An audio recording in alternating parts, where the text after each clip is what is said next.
Do you share your Power BI workbooks between users? And are those workbooks connected to a local data source? Well, in this week's Power BI for Sport tutorial, I'll show you how to create a parameter within Power Query so you can change your data sources on the fly. So let's get started.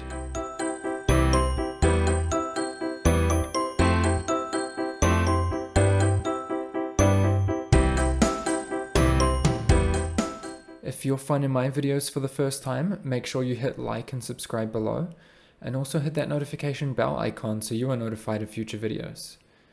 So as I said, in this week's video, what we're going to do is start to look at how you can use a parameter within Power Query so that you can change or transfer your workbooks between users and still keep your data sources in a local file.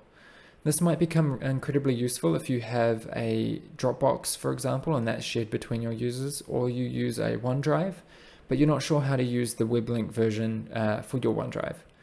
So in this, I'm going to show you how to create that parameter, how you can set it up so that your data sources will change, and then I'll just show you how you can change it. So let's get started straight away by heading into Transform Data here, or the Power Query editor at the top. And in here, all we're going to do is look for Manage Parameters at the top, and then we're going to click New, and we'll just call this one File Location. There's only a few little changes you have to do here, and we're going to change this type to text, and we're going to change this to a list of values. And then now we need to get our value. So I'm going to go over to my Explorer, File Explorer. I've got all this data here from Center Circle for the Canadian Premier League.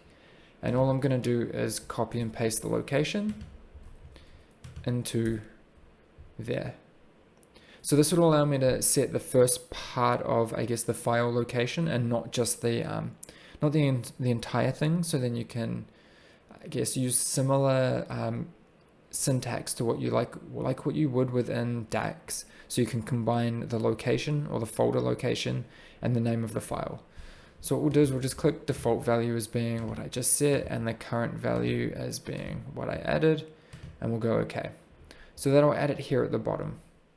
So then now all you need to do is go into your sources or your queries, and we're going to remove the first part. So if I do that and go enter, obviously it's going to get confused because I don't really know where CPL players exists.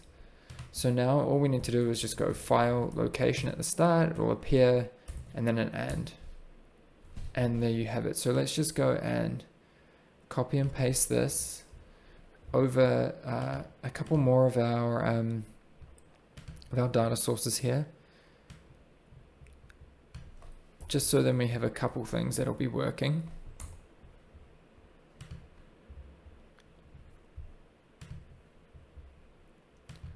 And we'll do this last one as well. Okay, there you go. So now what happens if, say, you move it to a different location on your computer, or you, like we were saying, we transfer it to a different user. So what you can do is in your file location parameter here, if we manage the parameter, as we said, we've got a list here of locations. So what you can do is you can add a second one, and I've gone and saved the same data within a similar folder, but now it's just called Center Circle rather than Center Circle Data. So let's go and copy that one over into here, add it to our list. So we have that there as well. We'll click OK. So now what we can do is we can go and change it to Center Circle. And as you can see, there's no issues here because our parameter is saying that that exists. Say, for example, if I added in the same thing here, but say my file or my computer name here or my folder name was actually like my actual name, for example, and I click OK. If I then change that to that version, you can see those top three sources are no longer working. But then if I go back and I change it to one of my two options at the top, they pop back in.